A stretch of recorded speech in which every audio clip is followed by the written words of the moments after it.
Muy buenas tardes, bienvenidas a todas las personas que en este momento están siguiendo esta transmisión y muchas gracias a don Miguel Ángel Rodríguez, expresidente de la República, por aceptar esta invitación y conversar con nosotros sobre esa alianza interpartidaria que está promoviendo desde el Partido Unidad Social Cristiana. Don Miguel Ángel, bienvenido.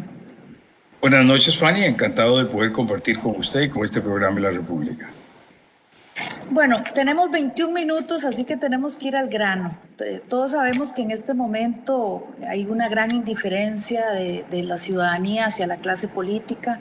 Aproximadamente los últimos estudios nos dicen que 8 de cada 10 costarricenses no quieren o no saben por quién votar, ¿verdad? Y por supuesto que todo esto ha provocado diferentes situaciones y un aumento del malestar ciudadano en lo que es la percepción de lo que es la clase política.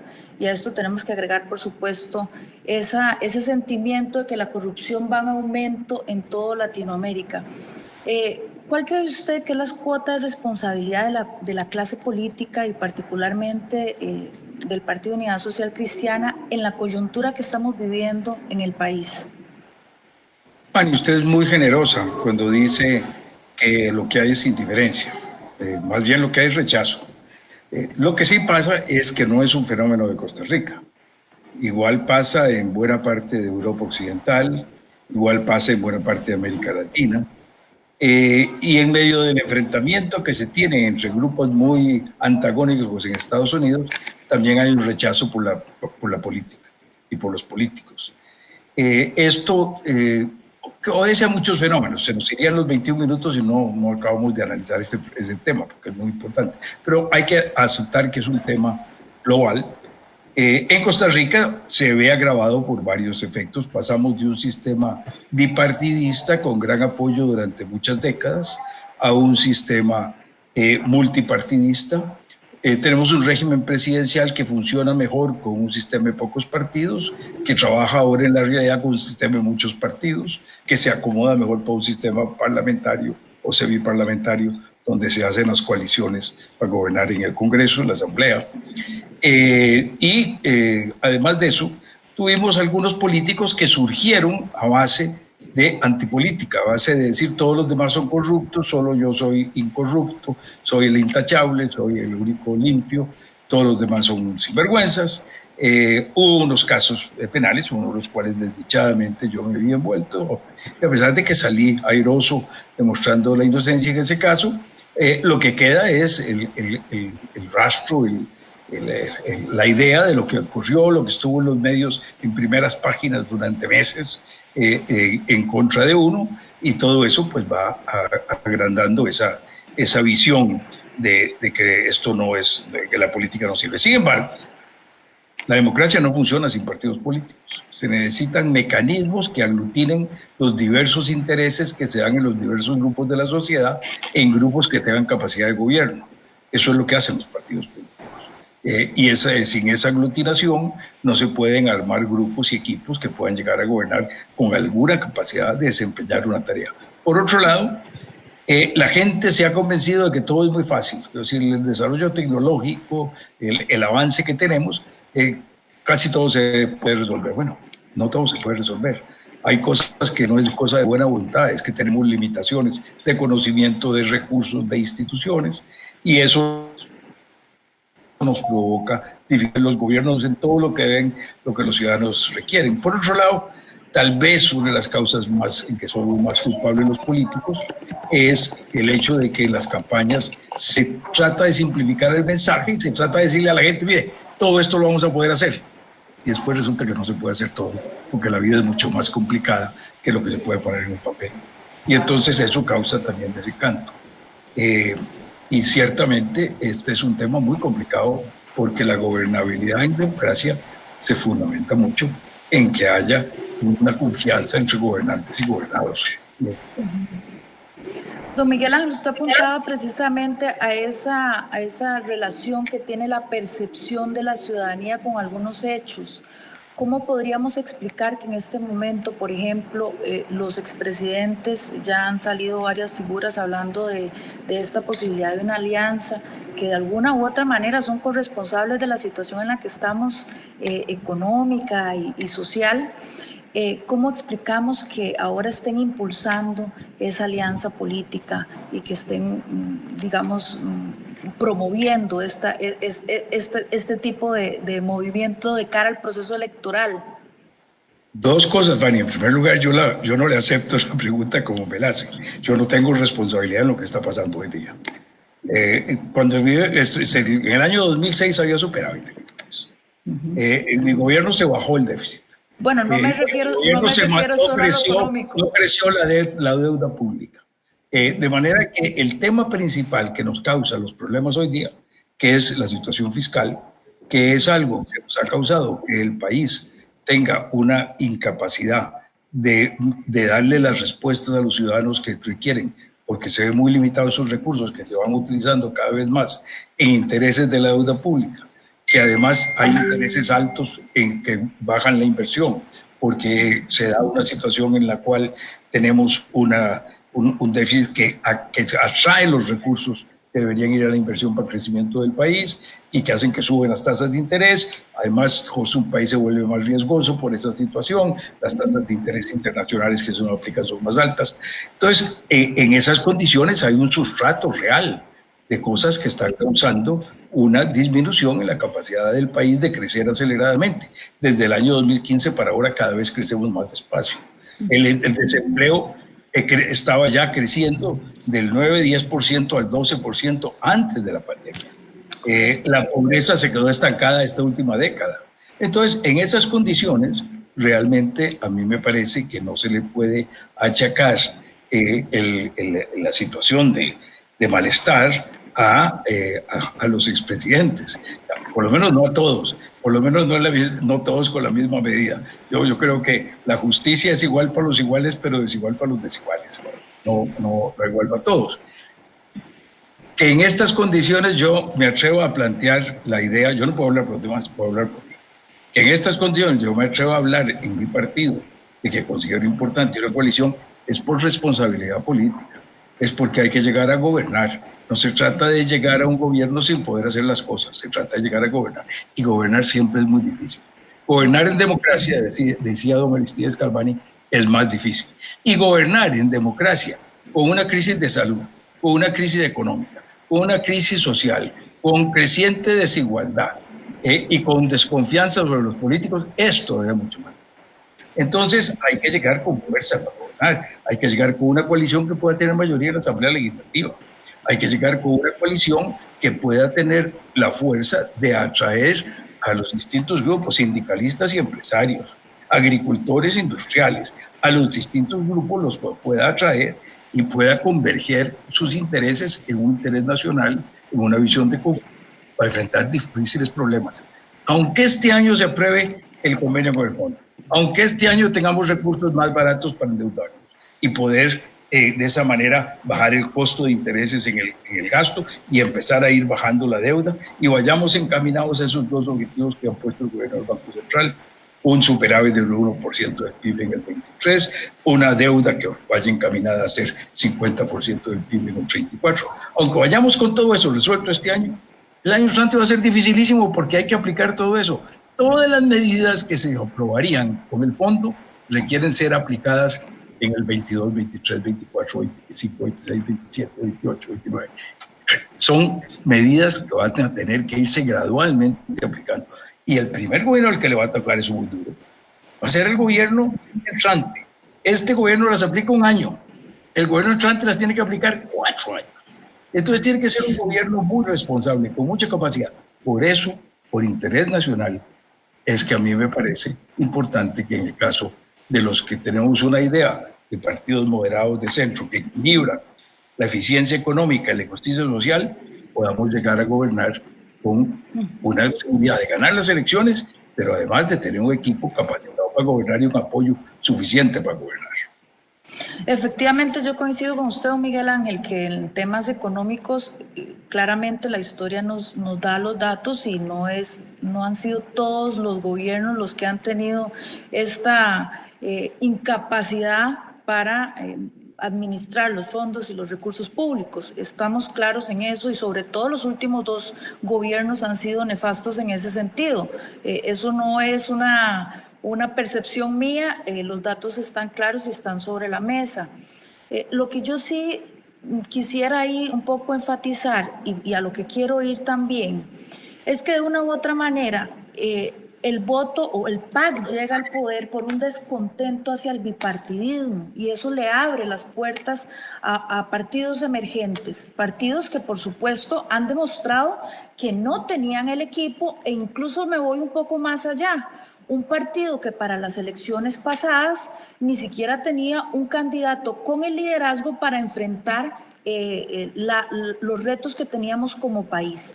Y a esto tengo que agregar que, por supuesto, nadie puede llegar a la presidencia si no es a través de un partido político. Y yo soy muy crítica en decir que los partidos políticos son los responsables de darnos cuáles son las ofertas electorales y tienen que buscar lo mejorcito. En este sentido, y a eso haciendo esta aclaración, el partido que en este momento la administración Alvarado al inicio hablaba de un gobierno de unidad nacional, incluso muchas figuras son o eran en ese momento de otros partidos. Sin embargo, igual yo también he sido muy crítica diciendo que eso fue un puro cuento, porque más allá de realmente abrirle espacio a otras personas, realmente no hubo ese relevo cuando se fueron esas personas de los mismos partidos o no se ha mantenido ese gobierno de unidad nacional y por lo tanto las negociaciones en la Asamblea Legislativa han sido muy complejas y por supuesto también ha sido muy complejo todo lo que es gobernar en una situación, como bien lo explicaba, con crisis sanitaria, económica, social, porque llegamos con una polarización realmente lamentable que todavía no hemos podido sanar y además, por supuesto, política, porque no tenemos en este momento los liderazgos que podrían enfrentar estos problemas y lo vemos día a día. Entonces, esta alianza, ¿cómo hacemos para explicarle a la gente o cómo hacemos para empezar de alguna manera lavarle la cara a esa palabra de unidad o a esas palabras de alianza en donde la gente ya es difícil de creer en estos proyectos y en estos procesos? ¿Cómo hacemos para darle credibilidad a este proyecto? Bueno, yo creo que ciertamente hay 2 cosas muy importantes que usted ha señalado. Una es que la gente, la mayoría de los votantes hoy día no vivieron los años 50, 60, 70, donde las coaliciones fueron una norma usual, sobre todo en los grupos que conformaron posteriormente la Unidad Social Cristiana, que vivieron de coaliciones en esos periodos y de alianzas en esos periodos. Entonces, y así fue como se ganó, así fue como llegó Mario Chández, así fue como llegó don José Joaquín Trejos, así fue como llegó Carazo, así fue como se formó la Unidad Social Cristiana en los 80. Entonces, realmente, y después ganó 3 de 4 procesos electorales. Entonces, la mayoría de los votantes no están familiarizados con eso. Y me parece que es importante aclarar de qué se trata. Se trata no de que nos vamos a repartir puestos, no, se trata de que nos vamos a poner de acuerdo en un programa. Y ahí yo quisiera resaltar algunas cosas también con respecto al gobierno actual. No es mi gobierno, sí es mi gobierno, yo soy costarricense, pero digo, no es mi partido político el que está en el gobierno. Pero yo creo que hay que reconocer unas cosas muy importantes. Este gobierno inició, como usted dice, con una unión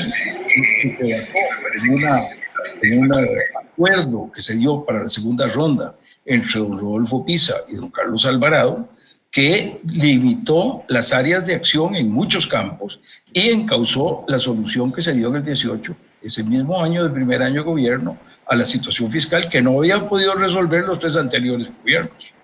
Y que no habían podido llegar a sacar un proyecto. Y que si no hubiera habido la pandemia, era una solución fiscal que gradualmente nos hubiera llevado a la solución y estaríamos en un proceso de recuperación. Pero claro que en medio de una situación que no estaba arreglada, sino que estaba a mediano plazo, gradualmente, con unas medidas para irlos arreglando, fue haciendo.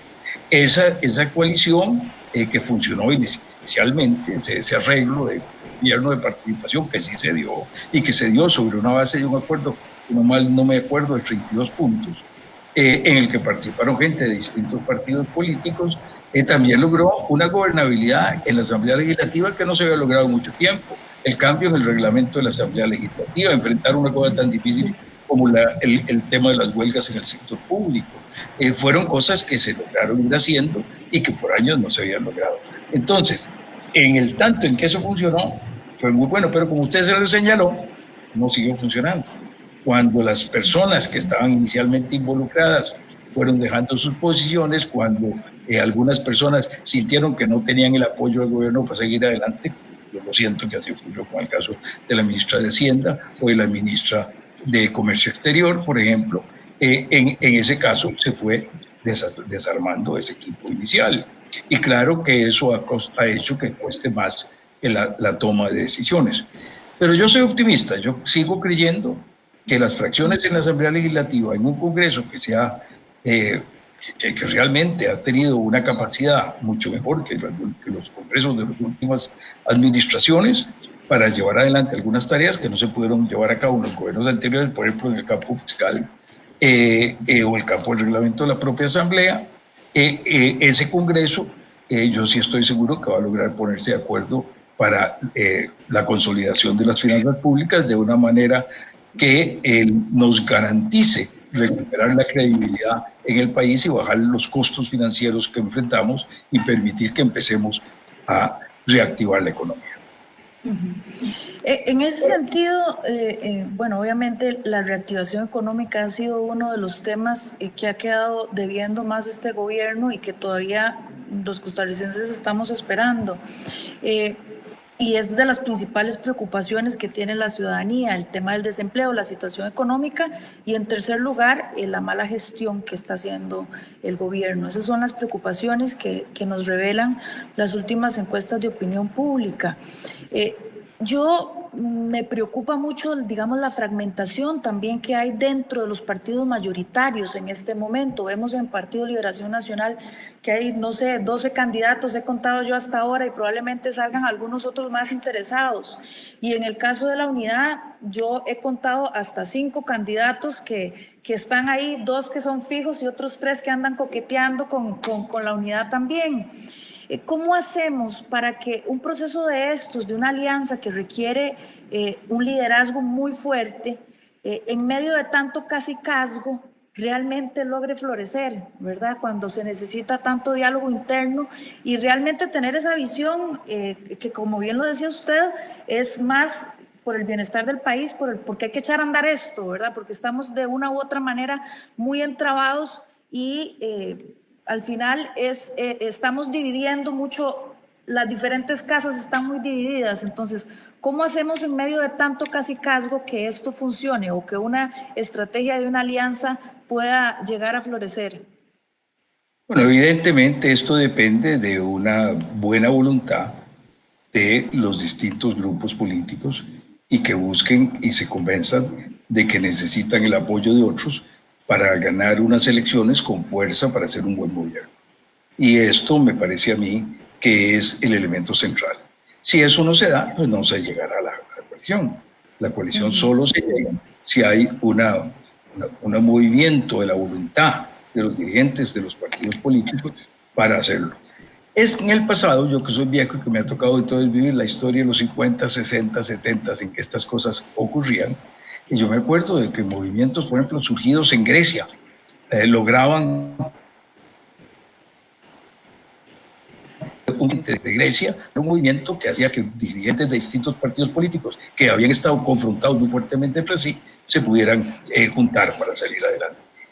En el 66 se da ni más ni menos que la posibilidad de que se unan directamente don Otilio Ulate y don Rafael Ángel Calderón Guardia, que se habían enfrentado en las elecciones del 48 que acabaron en una guerra civil. Entonces, y sin embargo se unieron para apoyar conjuntamente la candidatura de don José Joaquín Trejos en un programa, en un gobierno que llegó con un programa y que gobernó con el apoyo de esas dos fuerzas políticas. Entonces, realmente yo creo que se puede dar. Algunos han dicho que el tema que lo hace muy difícil es el tiempo, pero yo creo que si hubiera voluntad y tiempo, si no hay voluntad, ningún tiempo alcanza. Pero de aquí al 5 de agosto, que habría que tener aprobadas por las asambleas de los partidos participantes la coalición, hay tiempo suficiente para sentarse a negociar. A mí me tocó negociar acuerdos para convenciones. Estuve representante de don Rafael Ángel Calderón Fournier para la elección del 82, negociando la convención que se dio para ese periodo, en condiciones muy difíciles, con partidos que habían quedado muy golpeados por la gran crisis de finales de los 80, cuando una alianza de estos partidos era gobierno y que ahora estaban muy golpeados. Y sin embargo se pudo llevar a cabo esa coalición de 4 partidos políticos en Argentina. Y se llegó a tener una cantidad de votos que nadie se imaginaba que ese grupo podía tener. Yo me acuerdo que cuando fuimos a inscribir la candidatura de don Rafael Ángel Calderón Fournier para el 82 al registro civil, que entonces quedaba ahí por la avenida Segunda por el Banco de Costa Rica, y pasamos, y las oficinas del partido estaban por Barriamón, y pasamos por el Mercado Central, nos tiraban los tomates, y no los podridos, los que estaban buenos. La gente estaba con muy pocas dificultades económicas, pero era tal el odio y el menosprecio que se nos tenía por lo que estaba pasando en el país, que nos tiraban todos los tomates encima en los carros. Entonces, y sin embargo, se obtuvo el 32% de los votos en aquellas condiciones. De manera que yo sí creo que hoy, si formáramos una coalición con estos equilibrios moderados en el centro de partidos que anteriormente estuvimos unidos en la unidad social cristiana, pues podríamos llegar a formar un gobierno que ha demostrado en la historia que es el gobierno que mejor maneja las finanzas públicas. Eso es una cosa que por los hechos se puede comprobar. Me someto a lo dicho nada menos que por don Otón Solís, que señala que viene de Liberación, viene del PAC y dice que la unidad se pone ahora a gobernar una parte fiscal. Bueno, eso lo podemos ver también en los datos históricos, no es una percepción. Don Miguel Ángel, el PAC llega a segunda ronda en un proceso en realidad prácticamente en las 2 elecciones con margen de error, ¿verdad? En la aceptación de la gente. Eso de una u otra manera ha abierto el portillo a que todo el mundo se crea presidenciable. Y perdón que lo diga así, pero en realidad pasar del margen de error a llegar a una segunda ronda, polarizar el país y llegar a las elecciones, hay una falsa legitimidad ciudadana en esos presidentes y por lo tanto realmente la toma de decisiones es muy compleja. Es la única estrategia para sacar, y lo digo así porque en el análisis que se hace desde la comunicación política de las redes sociales, pareciera que el descontento que ya llega a números, a cifras que históricamente nunca había tenido un expresidente o un presidente de la República en ejercicio, nunca había tenido tan poco respaldo ciudadano. Y lo que uno lee mucho, y según los datos que yo manejo desde el punto de vista de comunicación política, lo que la gente quiere es que salga el PAC a costa de lo que sea. ¿Es esta la única estrategia o es la estrategia, el caballo de Troya para sacar al PAC del poder? Bueno, yo creo que es una estrategia que no solo es para sacar al PAC del poder, sino que lo que me parece más importante es para poder gobernar en situaciones muy difíciles con una amplitud de apoyo suficiente para llevar las cosas adelante. Para mí eso es mucho más importante que eso. Pero a la par del problema de que el PAC pueda repetir, que a mí tampoco me haría ninguna gracia, porque la verdad es que 3 gobiernos consecutivos de un partido con una minoría tan grande de votantes en primeras rondas que logra imponerse simplemente por condiciones muy circunstanciales, a la par de eso, hay otro peligro que para mí es mayor, y es un populista de afuera que no tenga ninguna estructura, que algún partidito por ahí le dé la capacidad de ser el candidato y que, como está pasando en otros lados, se imponga en los últimos periodos. Y aquí hemos estado cerca de eso en los 2 procesos electorales pasados. Ha habido fuerzas que han surgido muchísimo y que por algún momento parecían que políticamente podían llegar a triunfar en las elecciones. Lo que me preocupa de eso es que esos partidos están basados en la fuerza, en el imán, en el atractivo de una sola persona, sin un equipo, sin unas bases, sin una solidez de una propuesta, que se convierten necesariamente en gobiernos populistas y en gobiernos que tratan de surgir y de llevar adelante su tarea a base de una relación personal de ese personaje mesiánico que aparece como el salvador de todos, y que se comunica directamente con la gente y no necesita de la institucionalidad, del Estado de Derecho, de las instituciones, de la división de poder, del debido proceso, de todo lo que durante siglos y siglos la humanidad ha ido construyendo para que los gobiernos sean un poco más controlados, para que los gobernantes sean un poco menos arbitrarios. Y eso que se ha ido construyendo se deja de lado por esa relación directa de ese líder carismático, ese super líder. La gente quiere un líder. Bueno, ahí pueden tener un gran super líder que ofrece soluciones sencillísimas. No, problema de las finanzas públicas. Usamos las reservas del Banco Central y esto se resuelve. Es tan fácil decir eso. La gente no tiene por qué estar enterada del intríngulis y del manejo de las cosas, de la misma manera que uno usa la electricidad sin saber exactamente cómo es que funciona. Pues de la misma manera uno usa las instituciones económicas porque cree en una cierta institucionalidad que las maneja. Pero si uno le dice, no, eso no sirve, lo que sirve es, vamos a emitir plata, vamos a usar las reservas monetarias, vamos a distribuir, le vamos a quitar a los que a usted le han hecho el daño durante tantos años y se lo vamos a dar a usted, lo sigue, porque es una solución linda. Y frente a esa solución viene el despertar de un gobierno que nos lleva a la pobreza. Eso es el peligro. Claro. Lo que pasa es que ahí también, don Miguel Ángel, y voy a sumarle a esta, lo que pasa es que ahí también tenemos claro que las instituciones que son la base de la democracia, como son los partidos políticos, la Asamblea Legislativa, el gobierno, son las peores calificadas también en cuanto al respaldo ciudadano, no solamente en Costa Rica, en Latinoamérica, ¿verdad? Entonces, es un tema que ahí pareciera que también las instituciones les ha hecho falta modernizarse y seguir las tendencias que también tienen las tendencias y las necesidades, ¿verdad? Atender realmente cuáles son esas demandas ciudadanas. Quiero aprovechar en este momento para saludar a todas las personas que nos están siguiendo y compartir esta pregunta que nos hace Leandro Gómez Barrantes, que dice qué identidades considera puedan ser afines a una posible coalición y por ende qué partidos políticos del escenario actual podrían formar esa coalición. Yo creo que todos los partidos políticos que están integrados fundamentalmente por personas de ideologías social cristianas, conservadoras, liberales, evangélicos, que han estado en el pasado dentro de la unidad. Es que ese era el electorado de la unidad. Ese es el electorado que se le ha ido a la unidad. Y ese es el electorado que está ahora en distintas tiendas y a las cuales habría que ir a tocar la puerta para tratar de conformar dentro de un conjunto de programa que no va a ser ni el programa totalmente de los conservadores, ni de los evangélicos, ni de los socialcristianos, sino el programa de conjunto que frente a las necesidades actuales del país pueda responder a unar los distintos intereses. Yo quisiera repetir, porque me parece que es importante que meditemos sobre eso todo. ¿Qué es lo que hace un partido político? Unir intereses distintos y muchas veces contrapuestos. Si no, el partido político no tiene la capacidad de tener una masa suficiente para gobernar.